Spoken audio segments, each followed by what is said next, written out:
Hello, welcome to QuickArts.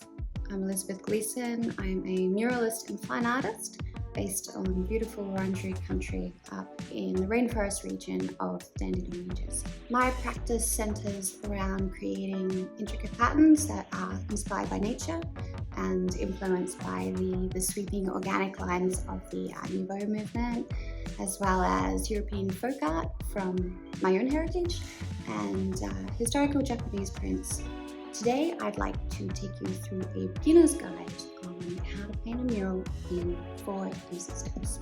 It's good to keep in mind that creating a mural is a mixture of creativity and logistics, so there's a real problem-solving aspect to it, which I'll break down a bit here. Okay, step 1, the wall.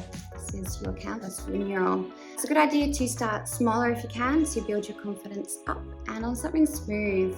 Tackling surfaces like bricks or weatherboards or even dreaded corrugation further down the track will be easier if you've got your confidence up in creating your art large scale first on those easier smaller surfaces. Step 2, your design. This part is pure creativity and it's entirely up to you. But for the sake of a beginner mural, it's a good idea to keep it simple so that you don't get overwhelmed. If you keep in mind that murals are designed to be viewed from a distance, it might help you decide which of those finer details to consider omitting. The exciting thing about this part of the process is that you get to showcase your unique style in a large-scale way. Your murals do not need to look like other artists' murals. Mine really don't. Having my own unique style has really worked for me. Step 3, transferring your design. This can be done with a projector, which I like to use. You can use a traditional old school grid or a squiggle grid. There's lots of ways that you can transfer your own artwork into a large scale version of itself on the wall. You can mark up using ordinary chalk or bright red pencil. I would just advise against using anything with really strong pigment like a permanent marker, because that will continue to show through your work no matter how many layers of paint that you apply. As a side note though, you may wish to skip this step entirely and just freehand onto the wall. Step 4, painting, the best bit. To start, get your base colours blocked in and lay it up.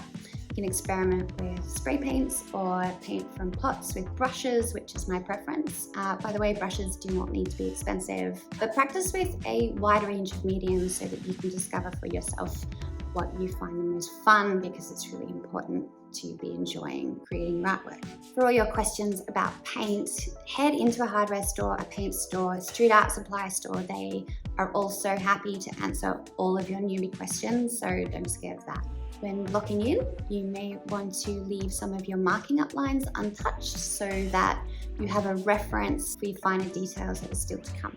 And it can be handy to print out a copy of your design to have on hand to refer to as you're adding in those finer details, or have it handy on your phone or your tablet. Next, you can build up those color layers, those finer details, and outlining if that's part of your design. And with practice over time, you'll find out the best solution, the best combination of all of these things, and then you can build on it from there. My name is Elizabeth Gleeson, and thanks for joining me today.